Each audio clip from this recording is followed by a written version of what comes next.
All right, we are talking chapter 6, and we're talking bonding, and we were talking about drawing Lewis structures. And remember, we sort of have a procedure to follow to draw these guys that should end you with a pretty good picture when it's all said and done. Again, you want to think about how it is sort of put together.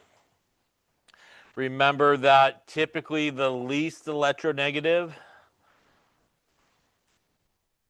is in the center. All the other atoms are attached to it. Also, in most cases, if you have kind of like one atom of an element and multiple of some other element, usually that one atom's in the middle and everybody else is also attached to it. The most important thing, like we talked about, right, is the total number of valence electrons. That is exactly what your picture has to have. Remember that if something has a positive charge, you do need to subtract whatever that positive charge is. If something has a negative charge, you need to add that to your total. Otherwise, again, you'll come up a little short or not enough electrons along the way. Then you again want to, as we talked about, just do a simple single bond to all the outside atoms. Remind yourself again that each of those single bonds do represent 2 electrons that have been used. And in this case, obviously, as we can see here, that would be 6 electrons used out of my total. And all the leftover electrons at that point, once again, do go on the outside atoms in pairs of electrons or dots. Once again, till each of the outside atoms has 8 electrons around it, meets the octet rule. Except again, if our friend hydrogen is on the outside, right? We don't put any dots around it or anything like that. So again, it just has a single bond. We go all the way around. Now, when you get to sort of your last atom here on the outside, you may still have electrons that you need to put on your picture, or you may be out of electrons at this point. So if you still have electrons that need to be put on the picture, those then go to the center, and again, you put them on as pairs of electrons. If by some chance, you got to the end there and you filled up all the outside and you had no more electrons left, this would be a spot where you would want to make sure everybody has met the octet rule. And again, that means that they all have 8 electrons around them, except for hydrogen. Again, that should only have 2. In this case, if that was the situation here and we put up all those electrons on the outside and we had no more to sort of put onto our picture, we would see that A is short electrons. It has, again, only 6 electrons.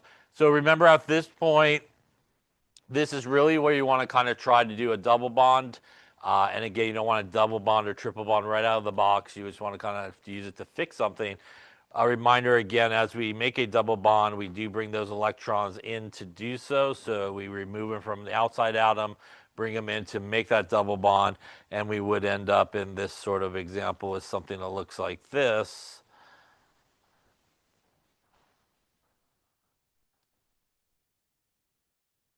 And at that point, we would maintain the right number of electrons, and again, everybody would have 8.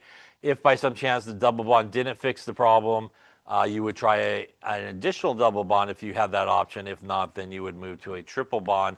Again, would also require you to bring the electrons in to make that triple bond.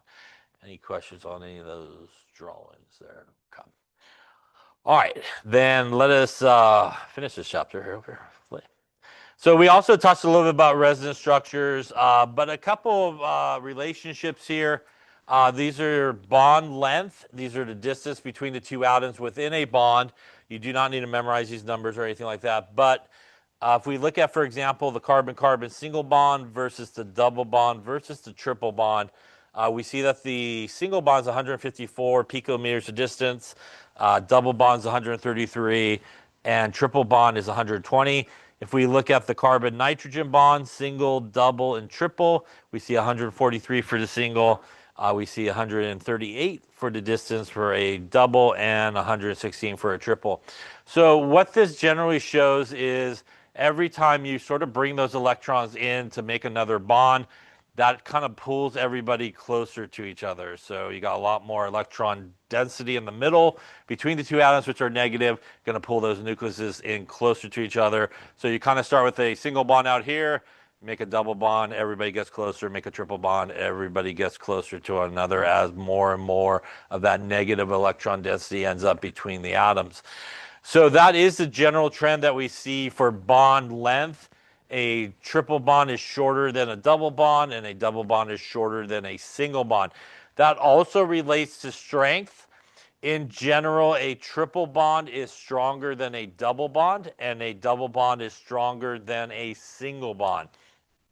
So if you just think about it like a pencil, if you had a brand new pencil right out of the box, you could take that pencil and just snap it, no problem, right? You take a chemistry test or something and you got like an eraser and like a nubbin of a pencil left about that big, super hard to try to break that really small pencil in half. And again, because everything's together, everything's compacted, and it's held a lot tighter. So a triple bond is not like 3 times as strong as a single bond or anything like that, but the general trend is bond length increases as you go from triple to double to single, and bond strength increases as you go from single to double to triple, with the triple being the strongest bond. Now, resin structures, as we, I think, hit upon in some of the drawings that we did, and these do arise from when you do have an option of making the double bond, for example, in some different locations. I think we did carbonate, if I'm not mistaken, and when you do carbonate, it looks like this. And once again, we could have made our double bond as we did, perhaps, there up on top. But because all these oxygens are essentially equal, you could have double bonded to the right, or you could have double bonded the oxygen to the left. It really doesn't matter. And what that does make is what is referred to as resonance structures, which is essentially if you have more than one option where you could make a double bond, you could draw another Lewis structure that is essentially equivalent to the other. And in the case of something like carbonate, we could have double bonded to the right-hand side as well. And we would have ended up with a picture that looks like this. All 3 of these are what are referred to as resonance structures. They're usually separated by these kind of arrows that head in both directions. Now, the idea there behind that is what we maybe touched upon last time as well. Those electrons that we bring in to make the double bond are delocalized, which means they're really at any given time could be near any of those oxygens. So if you kind of think of it like this, because those double bond electrons are delocalized, at any given time, you may find those electrons hanging out over here at the left oxygen, but they may then end up at the top oxygen, may also end up over there at the right oxygen. So because of that, the true structure is probably somewhere between all 3 of those pictures, but you can draw 3 different pictures. For our purposes here, we're not going to really draw too much resonance structures, but in case you come across it, that is basically what it means. If you are asked to draw carbonate, you could lay up again any one of those 3 pictures and you're good to go. You don't have to draw all 3 of them, so any one of those would be sufficient. Any questions on that? All right. And that's the one we just did. We will also see another example, which is the benzene ring. And we will definitely see when we get to the organic chapters, is a very popular thing. The benzene ring looks something like this. These are all carbons, by the way. These are all carbons everywhere it comes. And it actually has 3 double bonds in it. So usually we don't write the carbons there. We just kind of draw it like this. And you could draw a resonance structure such as this, where the double bonds have kind of moved to the opposite location.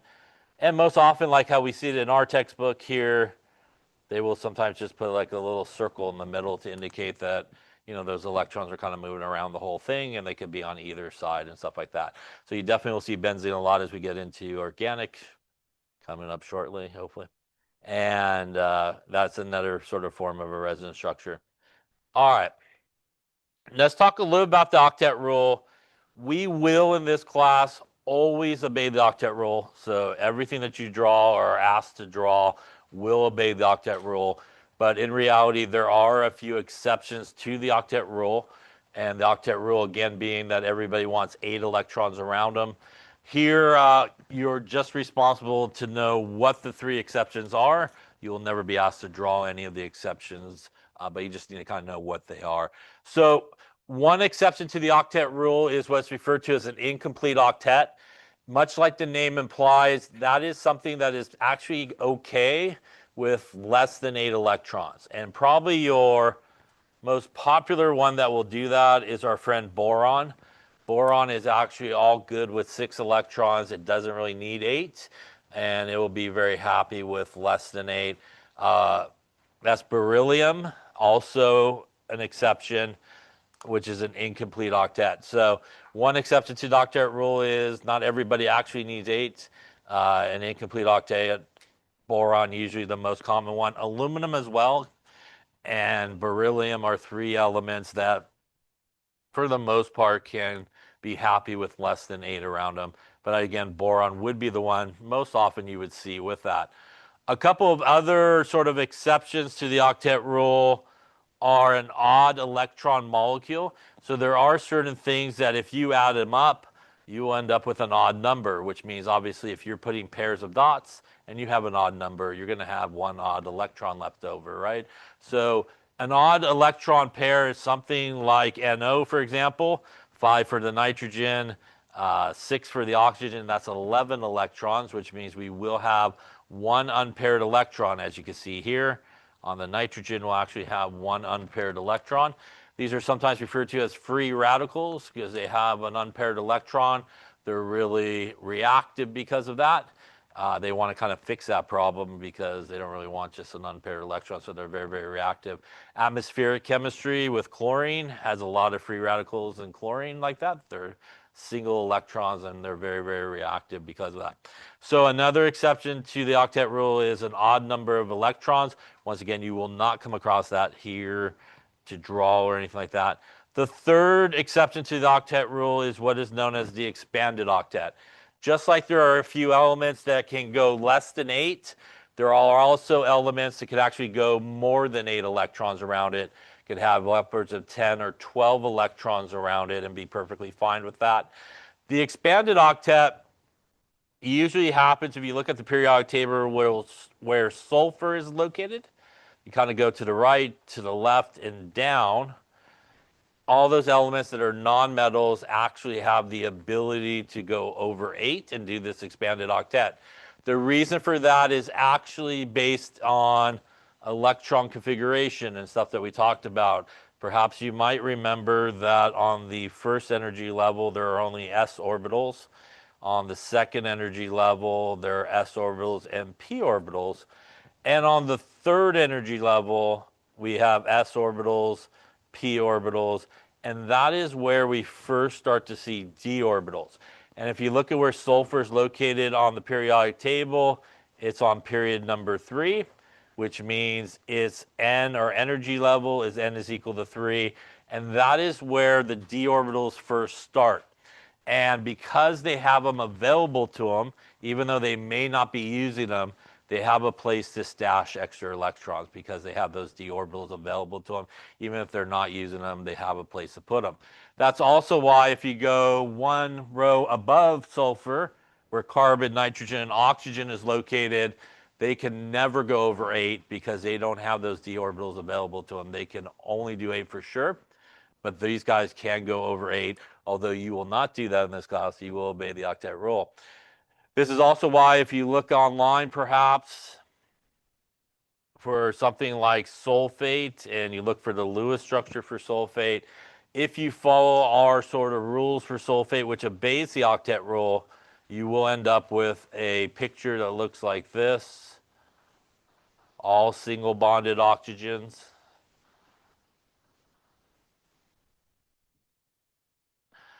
Now, if you rely upon your computer to do your work for you, which is not a great idea, for sure, you probably will draw on your picture something that looks like this that maybe you saw online, where there are some double bonds. All right. Looks like this. And you will see that this sulfur now has 2, 4, 6, 8, 10, 12 electrons around it and a couple of double bonds. And then clearly your instructor is going to know you did that because we never did expanded octet or drawing any of those things, which is why you shouldn't just copy things online just in case you may be actually putting something you don't know what you're putting down, right? So now why do you see that? The truthful answer is, for reasons beyond this class, this structure here is actually the better Lewis structure than the one here. It's one of those cases that is actually the better Lewis structure with the double bonds. But again, if you're obeying the octet rule and you're following our sort of system, you should actually end up with the one with all single bonds. And again, sulfur is able to do that. SF6 is another example of it. If you drew SF6 without all the electrons, but just the bonds to the sulfur, you will see obviously here, I think I got me 6 on that. 3, 6, yep. 2, 4, 6, 8, 10, and 12 electrons around the sulfur.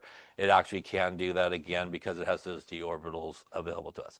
So once again, the exceptions to the octet rule: incomplete octet, less than 8, odd number of electrons, 1 unpaired electron, and an expanded octet, which has more than 8. But absolutely, positively in this class, you should always obey the octet rule. Don't draw any of these exceptions, because I will probably put an X on it, yes? So make sure you draw the correct things.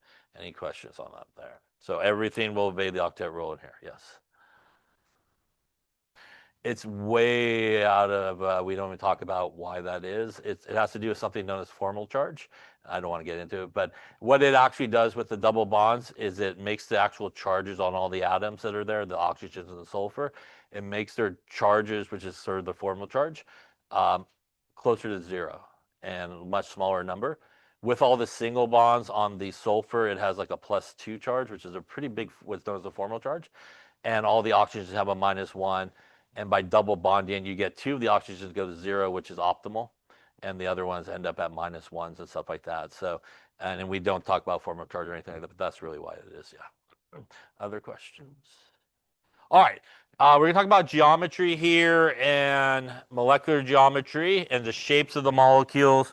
So when we draw a Lewis structure, we can use the Lewis structure to help us understand the 3-dimensional arrangement of the electrons around the central atom and also everything that is bonded. It is all about really the central atom when we kind of do this. And the idea here is, what we are using is, obviously when we make bonds, we have electrons, and electrons are negatively charged. And when 2 negatively charged things get near each other, they really do not want to be near each other, right? They're going to try to get away from each other.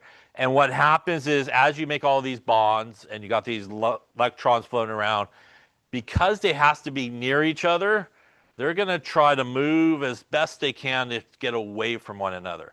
Now, as they're doing that, if they're attached to an atom, as those electrons start to move, so does the atom as well. And it ends up giving the molecule or ion different shapes, depending on how far they're trying to get away from each other, how far they can get away from each other. And this is really the geometry that we're looking at here. And this idea is what is known as VSEPR, stands for valence shell electron pair repulsion model, hence the abbreviation. And basically it's broken up into 2 categories of molecules. One where there are no lone pairs on the central atom. So if you drew a Lewis structure, you basically have no dots on the central atom. And one where there are dots on the central atom, or lone pairs, which obviously would look something like this, right, with dots. Now, the idea here is, as they start to move, we will get some different types of geometry. There's one really important rule for us that you need to follow, which is when you're doing geometry and only doing geometry, there's really 2 things that you want to count up and sort of figure out. You want to figure out the number of electron pairs, and that doesn't matter if they're dots, it doesn't matter if they're lines, you just want the total number of electron pairs, and you want the number of bonds. Now, when you're counting both of those things, it doesn't matter if they are dots. It doesn't matter if it's a single bond. It doesn't matter if it's a double bond. It doesn't matter if it's a triple bond. Everything counts as one. One electron pair and one bond. So it doesn't matter if you're looking at a triple bond. For the purposes of geometry, you would count it as one electron pair and one bond.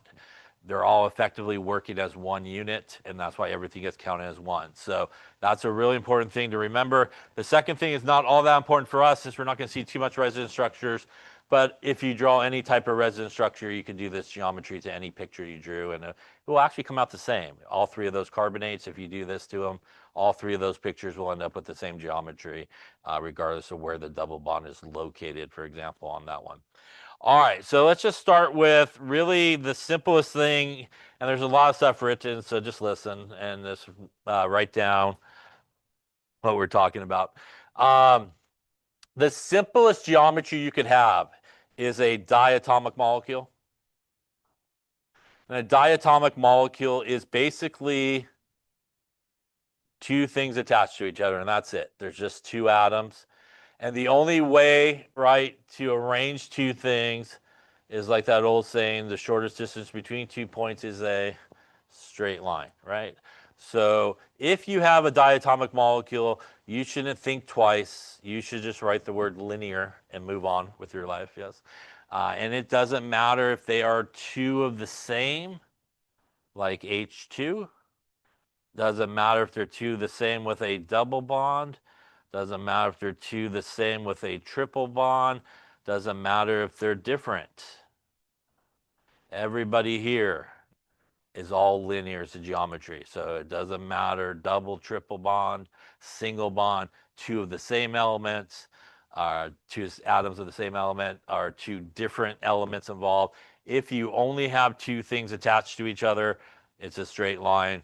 The end basically of a straight line, and it's always going to be linear, and that is the geometry for those guys. So super simple, just two together, always going to be linear. Any questions on that? Now, if it's more than two atoms involved, you really have to look at two things, and you always want to look at the center atom, and that is always the most important when you have two or more atoms involved. So let's take a look at an example of this. When you look at beryllium chloride here, which is BeCl. I'm not going to draw the electrons on the outside atoms, but there will be. There's actually no electrons. Maybe I'll put them up here just real quick. Here, we'll put some dots in. Look something like this. Once again, when you're doing geometry and you got three things, your focus should only be right here on the center atom. So that's the most important thing always. And the two things that you want to know is the total number of electron pairs. So how many electron pairs are around that central atom? Yeah, there's two. There's one there and one there, right? So that is two electrons.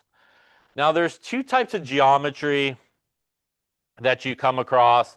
One is referred to as the electron pair geometry. And I think your lab does this one, electron pair geometry. I'm just going to call it EP, so I have to write all that out all the time. And when you have two electron pairs, what happens in this situation is both are negatively charged electrons. They're just going to decide we want to get away as far as possible from each other. We're going to go on opposite sides here of a straight line. And the geometry here, the electron pair geometry, is linear because it has two electron pairs. Now, the molecular geometry are the shape is based on the number of electron pairs and the number of bonds in this case. So in this case, the number of bonds is one bond here and two bonds here. So it has two bonds. So what happens in this particular case is as those electrons start to move away from each other, because they're hanging on to those atoms, the atoms go for the ride. They end up in the exact same location, basically. And the molecular geometry, when you have two electron pairs and two bonds, is linear. And that is the one you're responsible for, which is the molecular geometry, or the shape of it. What ends up happening is you get a bond angle where these guys separate out about 180-degree difference. Is as far away from each other as they could get. And because the electrons are moving, they have atoms attached to them, the atoms end up as far away in the exact same location. So the molecular geometry here is linear. Any questions on that one there? Yeah. It's a straight line basically, so it's a half a circle basically, right? So they end up just straight across, and you make like a half a circle basically. That's only for linear. So that bond angle here is specific for this geometry here of 2 electron pairs, 2 bonds, which is the linear geometry. Yep. Other questions? It has no effect on the geometry of it. No. Yeah. Okay, so let's take a look at the next example, which would be boron trifluoride. Once again here, this is an exception to the octet rule. We'll draw what it looks like here. And again, we have 3 or more atoms involved, so we always, when we do geometry, going to look right here at the central atom. And we want our number of electron pairs. So number of electron pairs there is how many? It is 3. We got 1, 2, and 3. So again, that electron pair geometry name, something with 3. They again are going to try to get away from each other, but now you have that third electron pair. So what happens is, as they're trying to do that, I'll just draw my F here. Technology is supposed to make things easier. All right, so as I was saying, what happens is these electrons start to move away from each other, and they try to keep their distance here, here, and here. And again, the bottom can't get too close to each other. So they try to find a happy medium between all of them.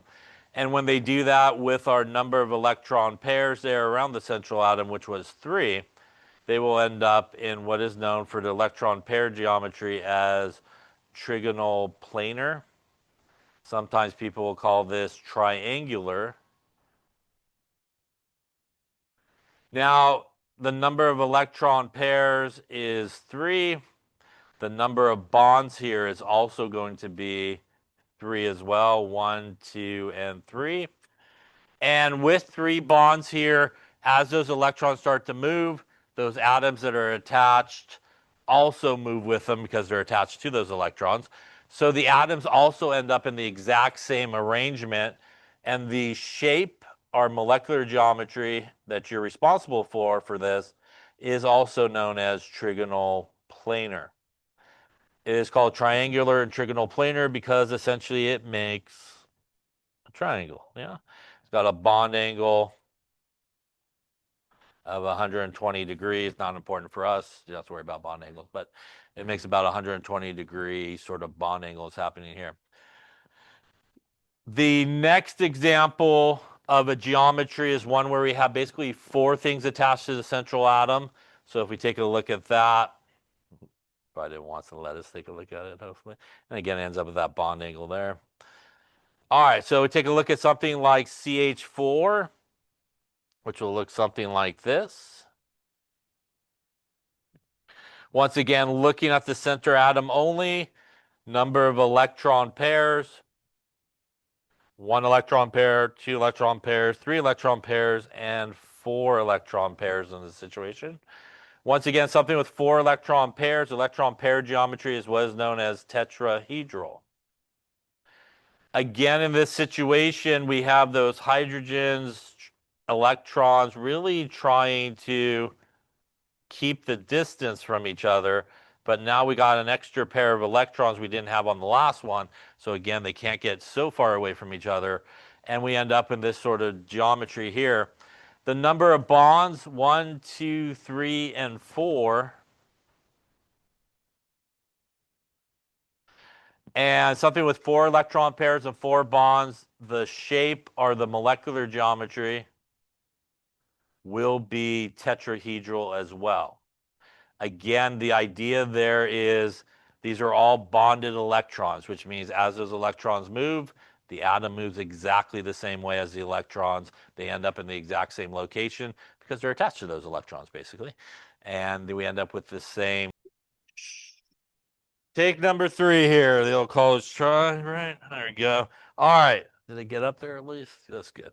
All right. So our shape here is going to be tetrahedral, again with 4 electron pairs and 4 bonds. Up until this point, everything that we've seen has basically the same name for both of those geometries. And the reason for that is we really are only dealing with one type of electrons. They're all bonded electrons. So once again, as those electrons try to move away from each other, the atoms move with them to the exact same locations, and it always ends up with the same name. Where we end up with different names is when we actually start adding some dots to the central atom, some non-bonding electrons. By the way, the geometry, the bond angle here is 109.5 degrees. Is it? I'm afraid to hit something here. Let's try this again. Ends up looking like that is the geometry. So let's talk about when we actually do have dots on the central atom. The name that actually changes is the one you're responsible for, which is actually this one. The electron pair name actually stays the same. And that's because we now have non-bonding electrons. And because those are dots, they don't have atoms attached, so there's a little bit more room for everybody to kind of get away from each other. And what that ends up doing is it affects the overall shape of the molecule because it doesn't have that extra atom there. It's just the non-bonding electrons, so they can actually escape from each other. In addition, there are a couple of things in terms of electrons, which being near each other is like the good situation, worst situation. Probably the best situation you could have in terms of electrons being near each other is what we've been dealing with, which is bonding electrons near bonding electrons. Basically, when you draw your Lewis structure, lines near lines, everybody's bonded. The next sort of worst situation is where you have non-bonding electrons near bonding electrons. So you got dots near lines in your Lewis structure. They want to now try to get away from each other a little bit further, and they can do so because they don't have that extra atom hanging out there with the dots. And the worst situation possible is where you got non-bonding electrons near non-bonding electrons. So when you got dots near dots in your Lewis structure, those electrons are going to try to get as far away from each other as possible. And again, if you think about it, as those non-bonding electrons try to move away, the bonded electrons will also try to move away. And again, that's what's going to affect the molecular shape of the molecule. So let's take a look at some of these examples here. Let's just look at SO2 as an example. If we drew SO2, it will look something like this if you drew the Lewis structure for it. And once again, we're going to do the central atom is the most important guy. And when we take the number of electron pairs, how many electron pairs are in the central atom? There is one there, and remember double bonds, triple bonds, single bonds, they all count as one. So there's actually only 3 electron pairs there. The electron pair geometry name is still going to be trigonal planar. But when we look at bonds, there now is one bond there, and once again, the double bond only counts as one, so there are only 2 bonds. So when you're doing geometry, again, everything counts as one. Now, what happens in this situation is we have these non-bonding electrons near bonding. So those non-bonding electrons are going to kind of go upwards, and that's going to cause these bonding electrons to kind of go downward to try to get away from each other. But again, these guys also can't get too close because they're electrons on electrons. And what ends up happening in terms of the shape or the molecular geometry is we get one that's known as angular. Some people will call this bent, and some people will call this one bent angular, to just use both words in that case. The bond angle here is actually less than 120 degrees. So if you have 3 electron pairs but only 2 bonds, the shape or the molecular geometry is going to be angular. And we will take bent if you do that. But we like to try to use angular for this particular one. And I'll explain why in just a second, why we try to use angular for this one. Let's take a look, and I'm not going to flip the page here because I'm nervous to do so. So we'll just take a look at another example right here on this page. And just follow your notes. This is NH3. And if we drew NH3, it will look something like this. And if we look at the central atom once again, which is the most important, it has 1 electron pair, 2 electron pairs, 3 electron pairs, and 4 electron pairs. So number of electron pairs is 4. The electron pair geometry name is tetrahedral. We again have non-bonding electrons near bonding electrons, bonding near bonding. We have 1 bond, 2 bonds, and 3 bonds around the central atom. And what ends up happening in this case is same idea. Nitrogen's non-bonding electrons kind of go up, and now the hydrogens are going to try to get away from it. But there's 3 hydrogens, which means these guys also need to kind of keep away from each other. And what ends up happening in terms of the molecular geometry or the shape for this guy is you get something known as trigonal pyramid. And it makes like a pyramid shape down there on the bottom. In this particular case is what you end up with. The bond angle here is less than 109.5, about 107-ish on this particular one. Now, this does bring up a good point that there are 2 names that sound very similar for people. Trigonal planar and trigonal pyramid, they are different, yes? So trigonal planar is 3 electron pairs and 3 bonds. Trigonal pyramid is what we see here, 4 electron pairs and 3 bonds. So you want to make sure you do not just write trigonal, you do need to specify. Don't let me choose. I will choose wrong. I will choose with an X, yes? So don't let me choose that way. Now, you got to be clear on what it is, trigonal planar or trigonal pyramid. My other favorite answer is we're very confident on the word trigonal, even confident on the P, and then it kind of fades off there. That's clearly planar I wrote there. I mean, oh, it's pyramid? That's clearly pyramid, right? So make sure, again, you do choose. They are different. You cannot just write trigonal. You do have to specify whether it's planar, which is more of a 120-degree bond angle, right, versus trigonal pyramid, closer to that 109 or less than 109. So they are different. The last geometry that you're responsible for is something like water. And if we draw the Lewis structure for water,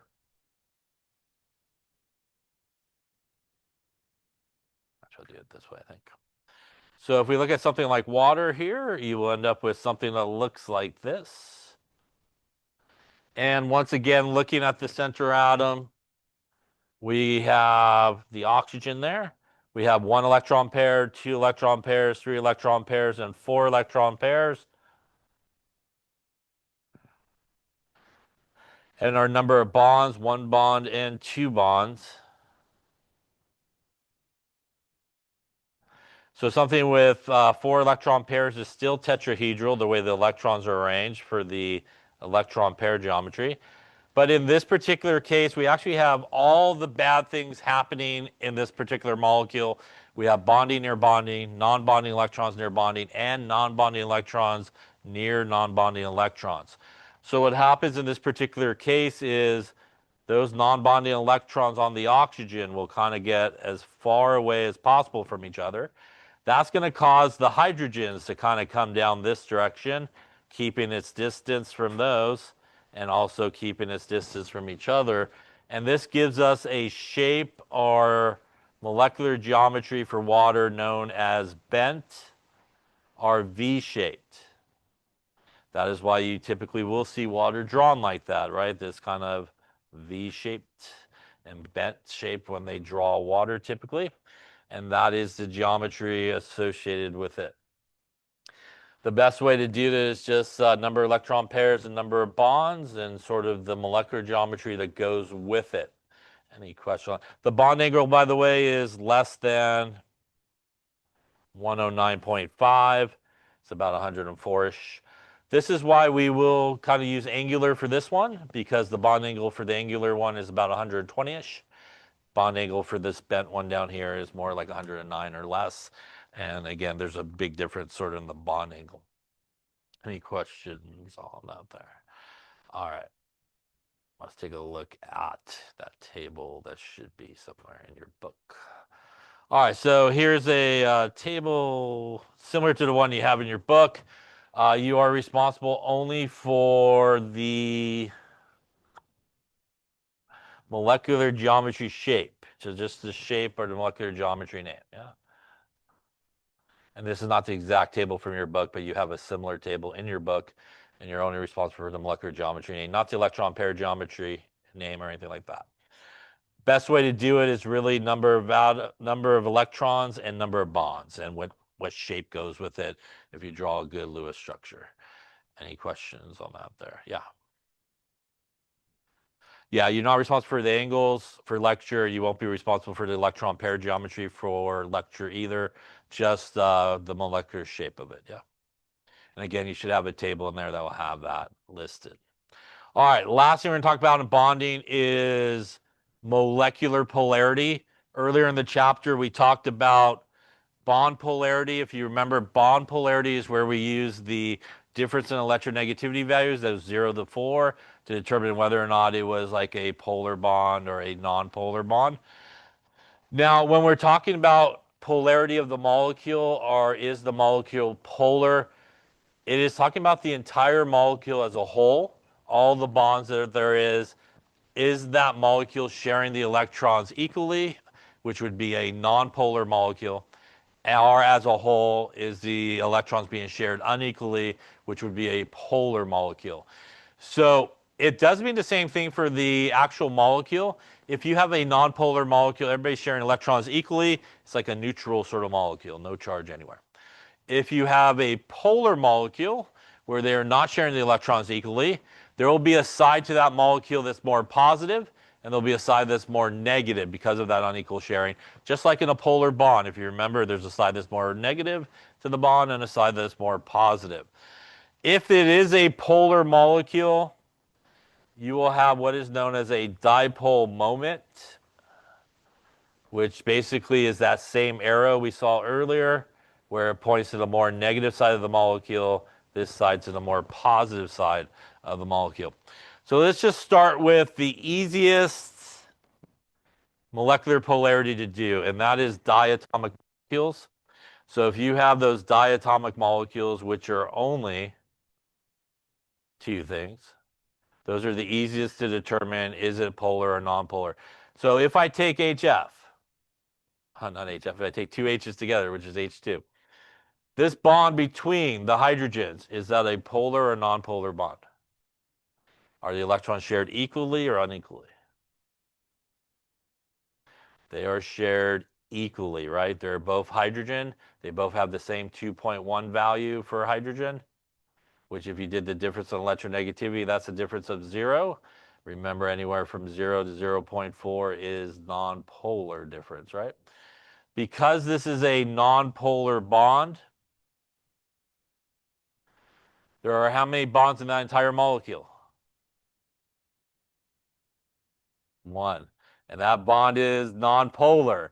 And because that's the only bond in the thing, the molecule itself would be also a nonpolar molecule. So if you have a diatomic molecule where the bond that is there is nonpolar, then the molecule itself will definitely be nonpolar. It's just the easiest one to do. If I take something like HF, the bond between H and F is a polar bond. You remember the difference in electronegativity here? It's like 4 minus 2.1. It's like 1.9. That's definitely above 0.5, making it a polar bond. The one that is more electronegative in this one is the fluorine, and that's going to have the electrons going towards the fluorine. Because this is the only bond in this molecule, and it is a polar bond, this will be a polar molecule. And if we drew the dipole moment, it would be heading towards the fluorine, which is more negative. So the fluorine side of this molecule is more negative because the electrons are hanging out over there. The hydrogen side of this molecule is more positive because the electrons are moving away from the hydrogen side. So if you have a diatomic molecule, the easiest way to figure out is that molecule polar or nonpolar is to figure out is the one bond that's there polar or nonpolar. And again, if it's a polar bond, the entire thing's got to be polar because that's the only bond there. And if that bond is nonpolar, then the entire thing's got to be a nonpolar molecule because, again, it's the only bond present. This would create a molecule that's essentially neutral. This will create a molecule that is more negative over here. and more positive on this side of the molecule because of that unequal distribution. Now, if everything was that easy, it would be wonderful, but of course it's chemistry, so it's not. So what happens when you have 3 or more atoms involved? You have to look at 2 things. You have to look as, are there polar bonds? And you also have to look at the molecular geometry. So let's take the classic example everybody uses for this, which is carbon dioxide. And if we draw carbon dioxide, it looks something like this. We'll even put the dots in. Now, the first thing we want to know is there polar bonds? So between carbon and oxygen, should that give me a polar bond? When you look at the periodic table, is carbon and oxygen in the same row?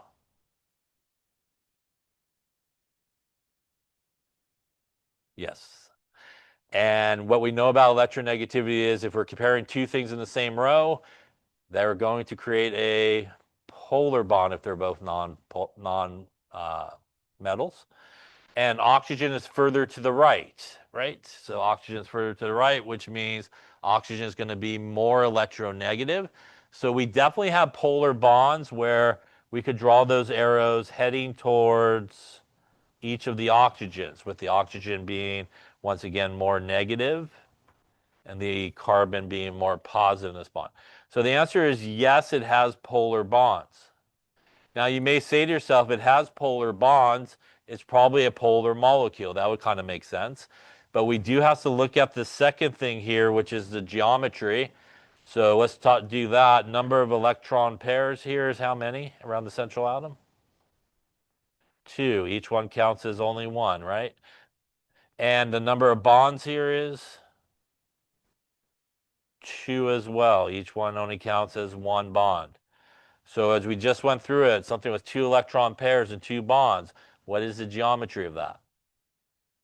I think I heard somebody say linear, I hope, yes? And it is linear, right? That's our 180 degrees apart from each other, right? So what happens in terms of the geometry here is we basically have this geometry right here, a straight line. And we have oxygen on the left pulling this way, and we have oxygen on the right pulling back the other way. I am actually pulling my pen in opposite directions. Is my pen going anywhere? No. So what happens because of the geometry in this particular case is even though they have polar bonds, they actually end up canceling each other out. And this will actually end up being a non-polar molecule. So you could definitely have a molecule that contains polar bonds, but because of the geometry here, these guys essentially will cancel one another out, and you will end up with a molecule that is non-polar. Any questions on that? Now, if we look at another common example, which is water, if we draw water, which we just did, I think, a second ago, looks something like this. Is the bond between hydrogen and oxygen polar or nonpolar? The bond between oxygen and hydrogen actually is a polar bond, with oxygen being more electronegative. So if we were drawing those sort of bond arrows, it would be pointing towards the oxygen, which is more electronegative. What happens in this case, though, is it does have polar bonds. What is the geometry here? We have a central atom that has 4 electron pairs, right, as we just did, and 2 bonds. Geometry of this guy is bent or V-shaped is the molecular geometry, and that's what we want to look at, is the molecular geometry in this case. So we basically got this deal, right? We got these 2 things kind of hanging like this. We got like electrons heading this way, electrons heading this way. They're kind of meeting at the top, almost like there's a string up on top. So if you envision there was a string and I pulled it, the whole thing would move, right? And this will actually add to each other, and you will get a net dipole moment heading in towards the oxygen, where the oxygen part of water is more negative, the hydrogen part is more positive, and this would be a polar molecule in this case. The reason for that is these little lines that I drew, Those are vectors, as they say in physics. They have direction, they have magnitude. Then I fell asleep because it was physics. But I woke up long enough to know in certain cases they will actually add to each other. In this case, this is how they add to each other, and they net go in that direction. But in other cases, they will actually cancel each other out, like in the case of the first one. The way they cancel each other out is when they head in equal and opposite directions. You could think of it like pulling a rope. People are pulling in equal and opposite directions, not going to go anywhere, right? Have a little tug of war, the flag is just going to stay in the middle. Also, if they're heading right at each other. So if you have like a swinging door, somebody's pressing and pushing on the door on opposite sides equal, door is just going to stay there, right? Not going to open, not going to go anywhere. They're going to cancel each other out. So that is what's happening here, and nobody wants to do vectors, including myself. So there must be a really quick way to do this, and there actually is. So the quickest way that you could do molecular polarity in like 2 seconds is this. There are certain geometries which are known as being symmetrical. And for you guys, there's not too many. You have trigonal planar and tetrahedral. And by the way, these are the molecular geometries we're talking about here. So the ones you're responsible for. These two geometries, if you draw these guys, what they all have in common is when you look at your Lewis structure, there are no dots on the central atom. And if all the atoms on the outside are the same element, you just write it's a nonpolar molecule and move on with your life, yes. So for example, if I were to draw a Lewis structure for this, obviously there will be dots all the way around all these fluorines, right? I'm going to look at this Lewis structure, right? And I'm going to look at the central atom and see, are there dots on the central atom? Any dots on that one? In the middle? No. Are all the elements on the outside the same? They're 100% the same. It's a nonpolar molecule all day. Yeah, so that's as quick as you could do it right there. No dots. Everybody on the outside is the same. It's a nonpolar molecule. Does this actually contain polar bonds? The answer is yes, it does. This bond, all these bonds are polar heading towards the fluorine, but because of the geometry here, they're going to cancel out. They're all going to be pulling on the rope equally and going to cancel each other out. Now, the exception to this is if you were to draw one of these guys like this, but what would happen if I took out one of the fluorines and replaced it with a hydrogen? Is everything equal now? No, we still have no dots, but everything on the outside is not equal. And what ends up happening in this case is you actually have these three guys pulling the rope in this direction, and this guy, which is nonpolar, is just like hanging on, basically. So if you have three people pulling the rope one way and one guy hanging on, you can envision it's going to start to move, right? And it will go from a nonpolar molecule to a polar molecule. So if you draw a Lewis structure, no dots on the central atom, everybody's the same, pretty safe bet to go nonpolar molecule. If you draw the Lewis structure, no dots on the central atom, everybody on the outside is different or not the same, then it will be most likely a polar molecule. That leaves you some unsymmetrical geometries, which are pretty much what you got left over, which is your angular, your trigonal pyramid, and again, these are the molecular geometries, and your bent or V-shaped.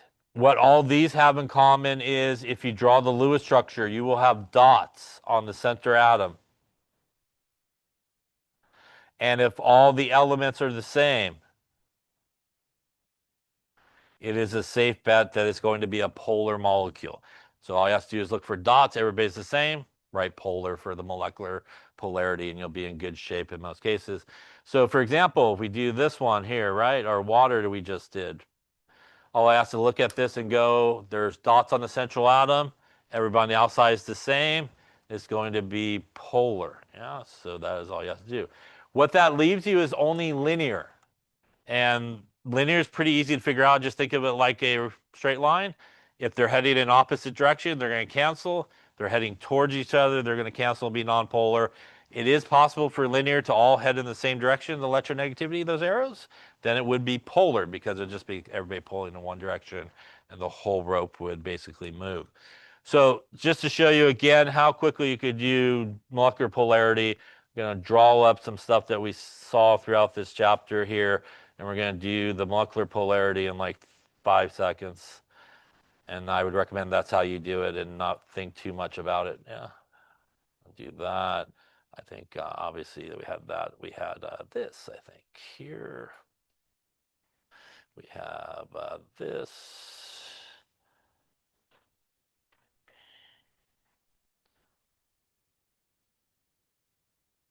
All right. Here we go. Molecular polarity in 5 seconds. All right, I'm going to go to the first one. I'm going to look at the central atom. Are there dots? Yes. Everything on the outside is the same? Yes. So dots, everything the same? Polar. Yes. All done, yeah? All right. Central atom, are there dots around it? No. Is everything on the outside the same? Everything on the outside is the same element? They're all oxygen, yes? We have oxygen there. It doesn't matter, double bond, triple bond. It's the element that you're looking at here. So these are all the same, right? Those are all the same element on the outside, no dots. That's going to give you a symmetrical geometry, and that's going to be nonpolar. All those guys are going to cancel. They all cancel because, if you remember, that is the one that's actually a triangle, yeah? So they're all pulling to the points of a triangle, and they will all cancel out. Do you have a question, or?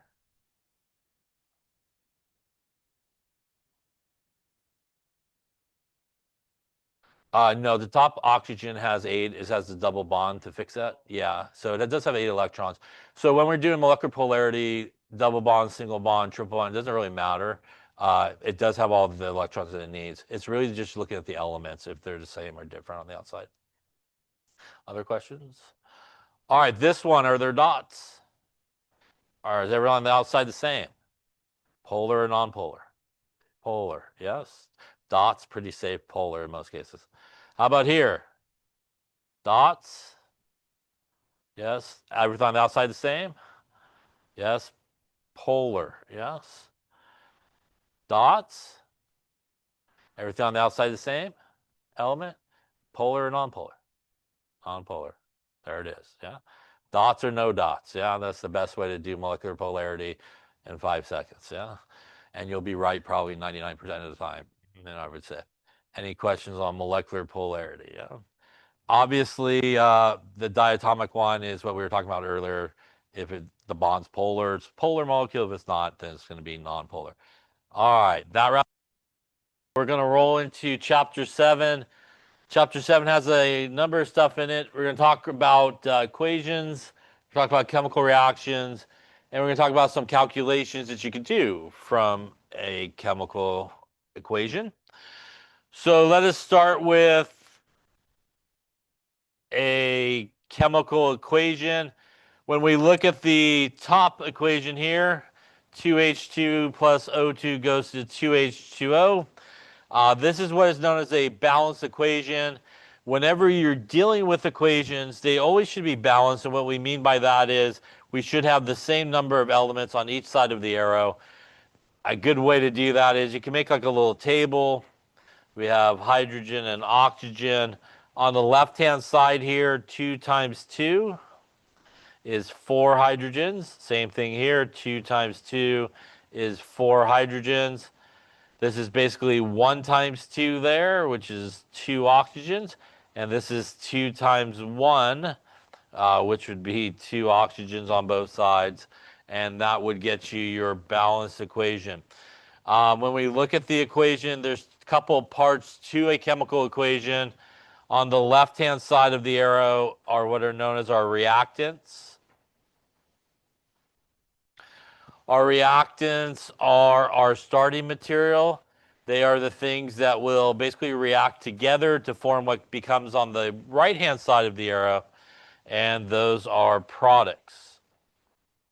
And products obviously are what is formed as a result of a chemical reaction.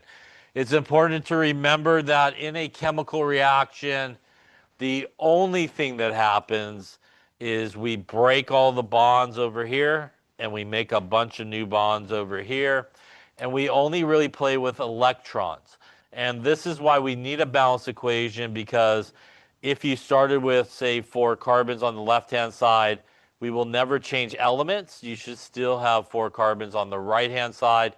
As you may remember, the only thing that can make an element change into another element is if you play with the protons or change the number of protons or its atomic number from the periodic table. So in a basic chemical reaction, we never touch anything in the nucleus. We never touch the protons. We only touch electrons. So that means whatever elements we start with is whatever elements we end with. The only difference is they end up making new bonds and new compounds on the other side, but we still have the same number of elements on each side. Should be the same like we do up here. 4 hydrogens on the left, 4 on the right. Other things that you sometimes will see in an equation next to the formulas is you may see a little parentheses with an S, one with an L, one with a G, or you may even see one with an AQ next to it. That means that that thing's in the solid state, that is in the liquid state, that is in the gas state, and that is in the aqueous state, which is a water environment. Basically, it's a solution. It is basically dissolved in there to make a solution. So those are very commonly seen in equations. Other things that are commonly seen in equations, especially above the arrow, are things known as catalysts. And catalysts are not reactants, they're not products, and they do not get used up in the reaction. So these are not reactants. They are not products. They do not get used up. So you may be asking, why are they there? They're there actually to, in most cases, make the reaction occur faster and kind of speed up the reaction.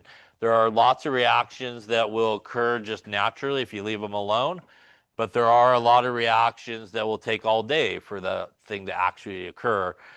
So a catalyst is used to speed it up. There are different types of catalysts. You will sometimes see maybe like a metal written there, like platinum. You may see something like H plus written there, which is an acid being used as a catalyst. And a catalyst is able to find a more efficient way for that reaction to occur. And because it's more efficient, the reaction occurs usually faster.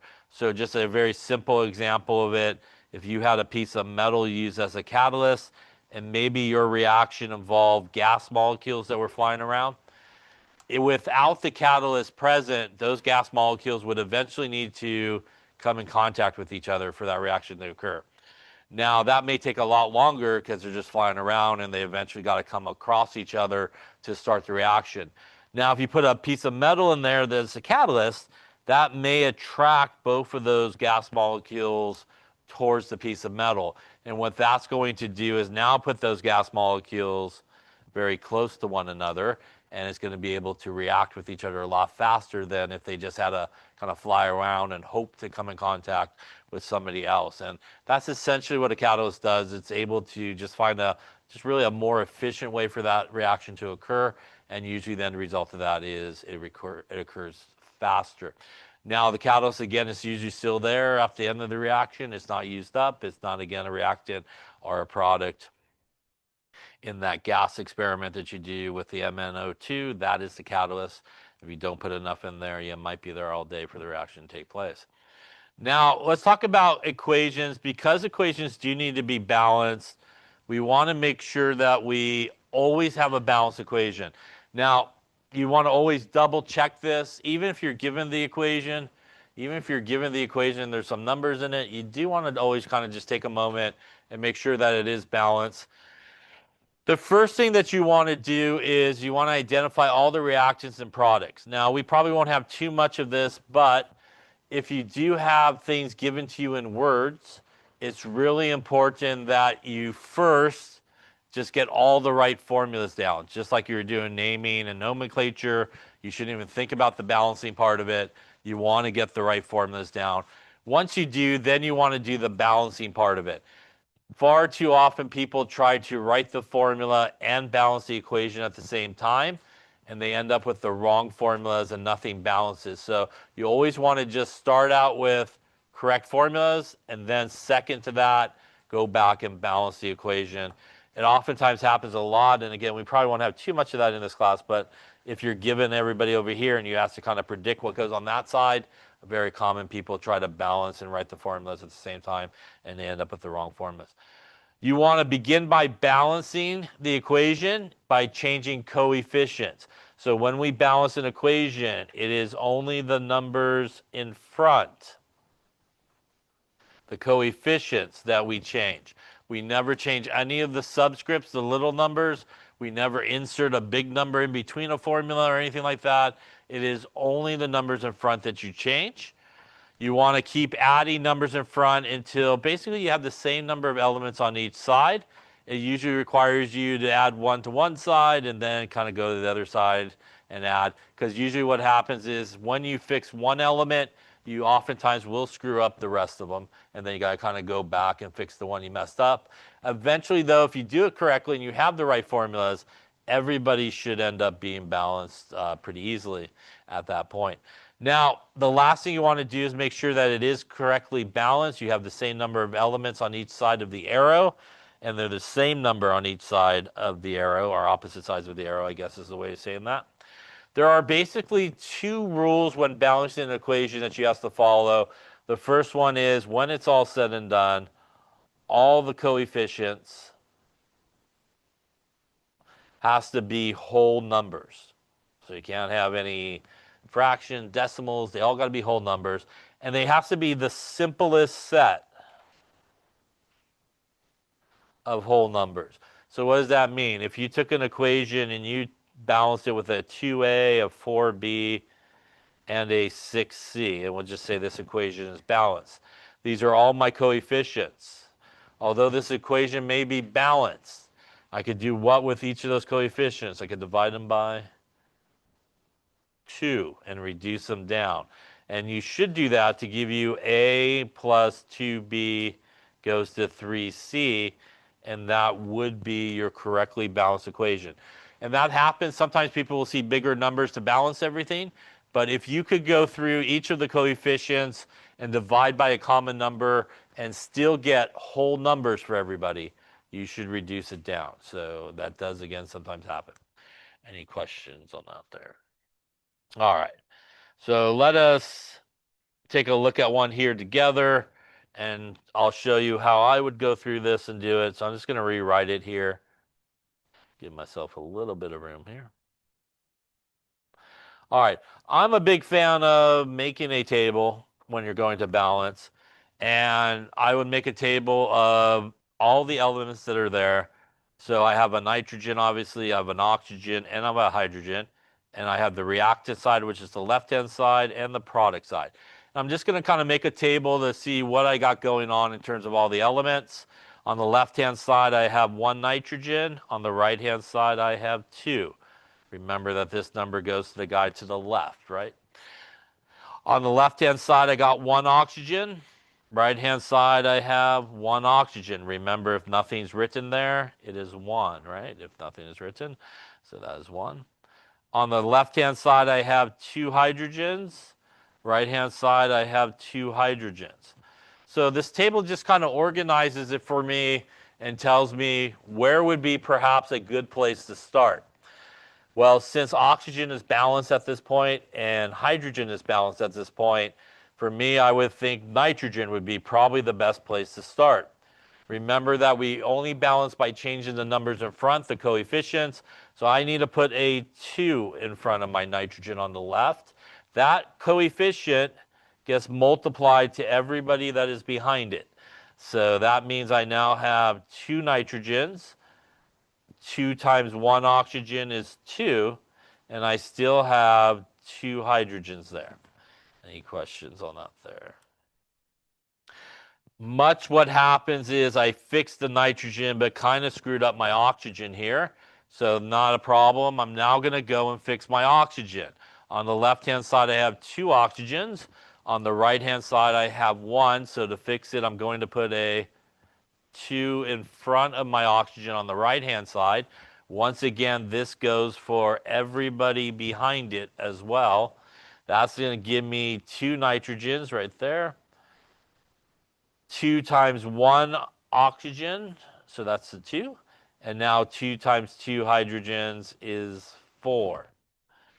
I am now almost done, right? I've got now nitrogen and oxygen taken care of, but I can see from my table hydrogen is not so good.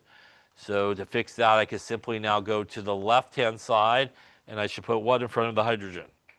I should put a 2, which once again goes to everybody behind. That gives me 2 nitrogens, 2 oxygen, and 2 times 2 here is 4 hydrogens. I now have a correctly balanced equation. Any questions on that there? Yeah, no? Okay. All right, I tried one. I think you should try one. Let's see how we do. All right, so why don't you try this one here? Why don't you balance up this equation? Let's take a look. So once again, I would recommend to kind of make a table.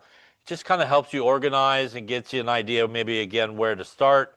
So I have a reactant side and a product side, basically left side, right side, and all the elements that are involved. On the left-hand side here, we have 3 carbons. Right-hand side, we have just 1. Left-hand side, we have 8 hydrogens. Right-hand side, we have 2. Left-hand side, we have 2 oxygens. Right-hand side, we have how many oxygens? There is 3. There's 2 here, and we don't want to forget about the one that's over here. So that is 3 oxygens in this case. So once again, when we look at this, there really is nothing that is balanced. So my advice is just go with what seems easiest to balance, right? So for me, carbon seems very easy to balance. I got 3 on the left-hand side, and only 1 on the right-hand side. So I could fix the one on the right-hand side. Again, we could only put numbers in front, coefficients. So I am going to put a 3 in front. That also, once again, does get multiplied to everybody that is behind it. That would now give me 3 carbons on the right. I will still have 2 hydrogens over here. And now in terms of oxygen, what am I up to? I have 6 from this guy, right? 3 times 2. And I still have 1 hanging out over there. So 6 and 1 is 7 oxygens at this point, yeah? Again, 6 in the first one and 1 in the second one over there. At this point, what seems easiest? I definitely probably don't want to play with oxygen for a very simple reason at this point. When I look at oxygen, it is hanging out in this guy and that guy. That's a lot of places, right? Hydrogen is a much better choice because it's only in one place on the left and one place on the right. So between hydrogen and oxygen at this point, I would tackle hydrogen since it's only in one spot on each side, and that's going to be a lot easier than trying to work the extra oxygen that's over there. So looking at the hydrogen, I have 8 on the left. I have 2 on the right. You should put a 4 in front of the hydrogen on the right.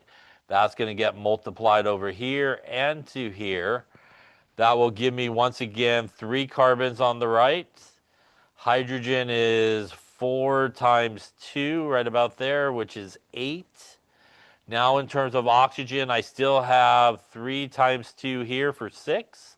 But now I have 4 times 1 for 4. And if I add those together, 6 plus 4 is 10. Yeah? So I have 10 oxygens on the right-hand side. That makes it now way easier to fix oxygen because now I could just go to the left-hand side and put a 5 in front of it. And again, that's going to go there.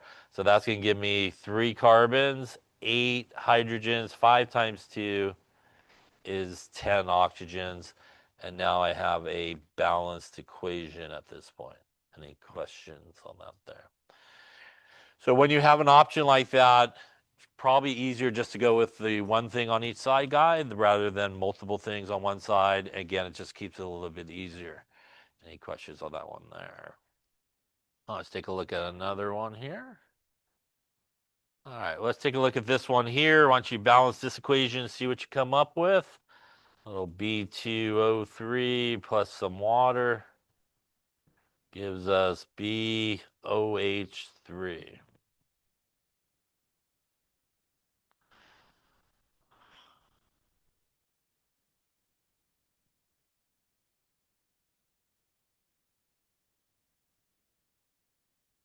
Okay, let's take a look. Once again, I'm going to make my table just of all the elements. On the left-hand side, we got 2 borons. On the right-hand side, we have just 1. Left-hand side, in terms of oxygen, again, we have 3 here. We don't want to forget about the oxygen over here as well, so that's another one. So that is a grand total of 4 in this case. On the right-hand side, this is parentheses. This 3 gets multiplied into each of them. So that would mean that we have 3 oxygens on the right. Hydrogens on the left, we have 2. And once again, multiplying that 3 in, we will end up with 3 on the right there. Any questions on that? So, yeah. The 4 for the oxygen. There are 3 right here, and then there's 1 right here. So that is 4 together. Yeah. Other questions? All right, so not much to work with here. So boron seems like an easy thing to fix. I can fix the boron by putting a 2 in front. Now this 2 goes to everybody behind it, including the ones in the parentheses. Yeah, so that's going to give me 2 borons. However you want to multiply it, 3 times 1 oxygen times 2 is 6. 3 times 1 hydrogen times 2 on the outside is 6 as well. Again, you basically have this going on, right? And you got 2 of those. So we got 1, 2, 3 oxygens times 2, 1, 2, 3 hydrogens times 2 in the front, and that gets you to your 6. All right, well, we now fixed the boron, but nothing else is basically good.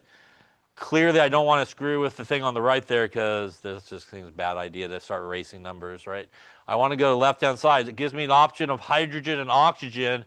If you had to guess which one I'm going to go for first. Hydrogen again. Oxygen in multiple places over here, so best to leave that for the end. I'm going to fix the hydrogen, which is only in one place on each side. So hydrogen, I got 6 on the right, only 2 on the left. I could fix the hydrogen on the left by putting a 3 in front. Once again, that is going to go to everybody behind, and that's going to give me 2 borons. Oxygen, I will now have 3 here, and 3 times 1 will give me an extra 3 there. 3 and 3 is 6 when you add those together. And hydrogen, 3 times 2 is 6. By saving the oxygen for the end and just fixing the hydrogen, it actually fixed the oxygen for me. And that oftentimes happens as well. At some point, you'll put a coefficient, everything will kind of fall into place. And again, in this case, we are now balanced. So if you do have something with the parentheses and it has a little subscript on the bottom, you do need to multiply in. And if you put a coefficient, you also have to multiply kind of out to the coefficient as well to keep track of everything. Any questions on that there? What's up? Those are fun.